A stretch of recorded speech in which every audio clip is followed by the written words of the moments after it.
Ethan. You were right. I did lie to you. I shouldn't have. All I can say is that if you get this, stay away. The Resident Evil franchise is easily one of the most legendary ones in its class, spanning more than a dozen entries over a lifespan of more than 2 decades. It's of course still going strong, with multiple new entries in the pipeline that will be released over the next couple of years. But there's always room to look back upon the glorious past, and this feature will run down Resident Evil 7. But this isn't your usual retrospective, but a re-review of sorts as we take a look at this game if it existed in this current market. It might have been a strong force in terms of what it did for the franchise and the changes it brought to the formula, but with this review, we will be eliminating those aspects and instead looking at the game in a vacuum, gauging how it stands here in 2026.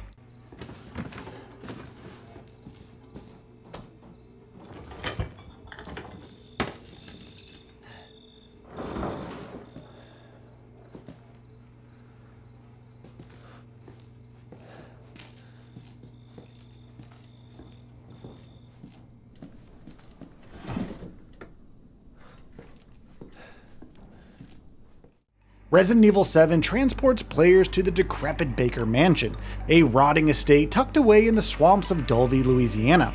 You step into the shoes of Ethan Winters, an unassuming and initially unremarkable protagonist searching for his missing wife, Mia, after receiving a mysterious message from her years after she was presumed dead. What begins as a seemingly simple rescue mission quickly spirals into a nightmarish ordeal involving the deranged Baker family and a sinister biological threat lurking beneath the house's mold-infested walls. The premise is quite familiar to anyone who has played a Resident Evil game, but it's definitely effective to say the least.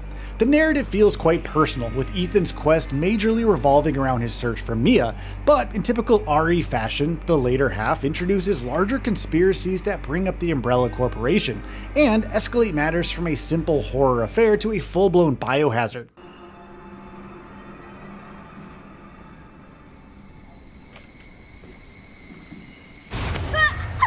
Liar! Stop it, Evelyn! But I'm not of course complaining about it, despite the writing not being something that will end up winning any awards.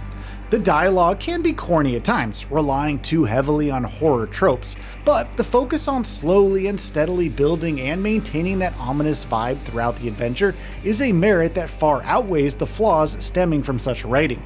The narrative progression is quite consistent here, and the story will keep you hooked with certain twists and turns. Now, talking about the minute-to-minute gameplay, Resident Evil 7 revolves around exploration, light puzzle solving, and survival-focused combat, and this loop remains compelling even by modern standards. Ammo is quite scarce, which is obviously appropriate from a survival horror perspective, and healing items feel precious, which comes together to make every single encounter feel intentional. You really have to think twice before pulling the trigger. Unlike more action-heavy entries in the franchise, Resident Evil 7 never lets you feel powerful for too long. Now do you remember? Yes, Evelyn. I remember. Can we be a family like before? No, Evie. We can't be a family. We were never a family. We will never be a family. Then I don't need you anymore. Heck, even late into the game, you're just scraping by, improvising solutions, and managing limited resources. That sense of vulnerability is something many contemporary horror games attempt to recreate, but few sustain as consistently as Resident Evil 7 does. The first-person perspective, which was controversial at launch, has aged remarkably well here. In fact, viewed today, it feels less like a gimmick and more like a foundational design choice that modern horror titles have since embraced. The intimacy it creates is undeniable, and it fits really well within the deeply personal narrative context. Every narrow hallway, every sudden turn, every grotesque detail feels uncomfortably close. In the year 2026, when first-person horror is far more common, Resident Evil 7 still stands out for how deliberately it uses perspective to amplify tension rather than overwhelm the player with constant sensory overload. The controls are quite responsive, despite the game not being about conquering fast enemies in large arenas. Movement is intentionally deliberate here, sometimes even slightly stiff, but that stiffness serves the experience rather than detracting from it. The slower pace reinforces the feeling of being trapped and hunted, but clever design elements like the quick turn do help players to be somewhat swift during chases or even the hectic boss fights in the game.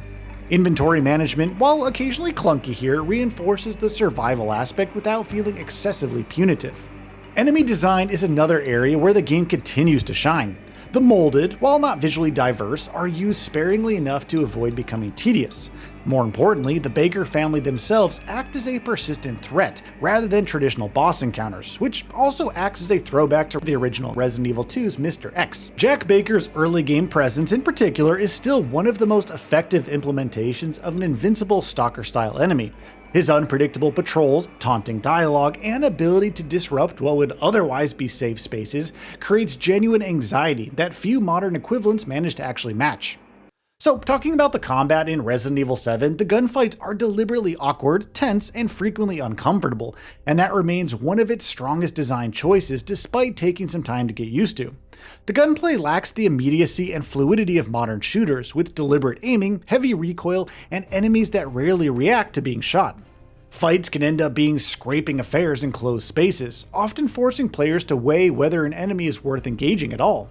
This philosophy extends seamlessly into boss encounters, which function less as skill-based tests and more as endurance trials. Fights against the Baker family emphasize movement, positioning, and environmental awareness, often asking you to survive long enough rather than simply deal enough damage. While a few late game bosses lean closer to traditional shooter mechanics, they never fully abandon the core idea that combat is actually a last resort here. This design philosophy naturally feeds into the game's restrained approach to weapons. The arsenal is small, but each weapon has a clear role and a clear purpose, reinforcing the game's survival-first mentality. The handgun is reliable for pinning enemies at a distance, the shotgun offers instant reprieve in close quarters, and heavier options like the grenade launcher provide situational relief rather than sustained dominance. Ammunition scarcity ensures that even powerful tools feel temporary, and upgrading weapons improves efficiency without ever making Ethan feel overpowered. In a current market where horror games often blur into action shooters, Resident Evil 7's measured, sometimes frustrating combat and limited weapon selection works in harmony to preserve the tension in this game, ensuring that fear remains the driving force behind every single encounter. Now, from a technical standpoint, the game has aged gracefully in these regards. The RE engine was already impressive at launch, and its strengths are even more apparent today. Lighting remains exceptional, with shadows playing a crucial role in establishing the mood. Texture work, environmental detail, and animation quality all hold up surprisingly well, especially on modern hardware. Character models may not match the hyper-realistic fidelity of current AAA releases, but they don't need to. The art direction carries the experience, ensuring that visual immersion remains intact.